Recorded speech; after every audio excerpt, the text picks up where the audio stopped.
And President Trump's still secret proposal to bring that war to an end. The president in France for that major meeting of world leaders promised once again that the deal rules out a nuclear weapon for Tehran. But some of the president's allies aren't so sure.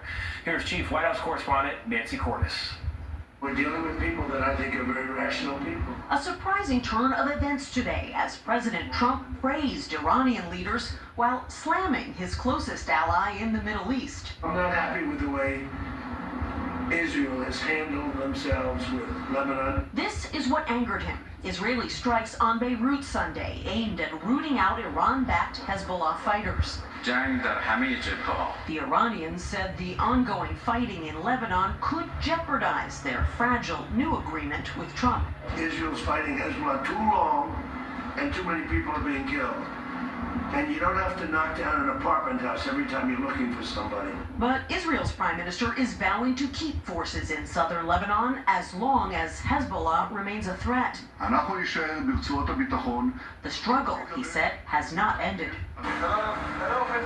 Here on Lake Geneva, Trump is insisting his new agreement will prevent Iran from ever getting a nuclear weapon. But the document has not yet been released, and even some Republicans say they're withholding judgment. I think we'd all like to see the terms of the memorandum and hopefully end up with a real deal. With the Strait of Hormuz starting to reopen, the price of oil fell below $80 a barrel today for the first time in 3 months. But most shipping companies appear to be watching and waiting, despite Trump's assurances that it's safe.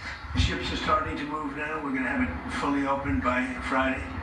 The ships are starting to move nicely. Trump says the strait is going to reopen toll-free as it was before, but the Iranians claim they're going to start charging new service fees.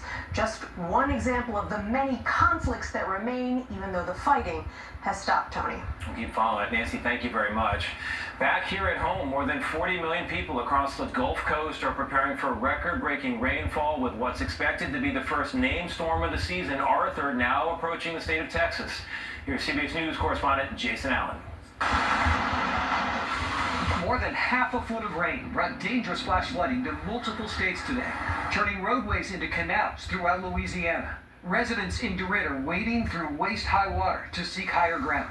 And in Mississippi, while some were able to drive through floodwaters, others had to be towed. Lightning and blinding sheets of rain soaked South Padre Island in Texas overnight, and water continued to pour into neighborhoods throughout the state today. So we want Houstonians to remain resilient and be prepared and listen to messaging that may be coming from the mayor or from the Office of Emergency Management. In this Houston neighborhood, after hours of rain, the water is basically using this driveway as a stream bed. That was definitely a lot of rain. Yeah, in a small period of time. Justin Milne lives north of Houston in Tomball. Justin, you guys are used to rain, you're used to flooding around here, but this is still significant? This is significant for a small period of time, yeah, for sure.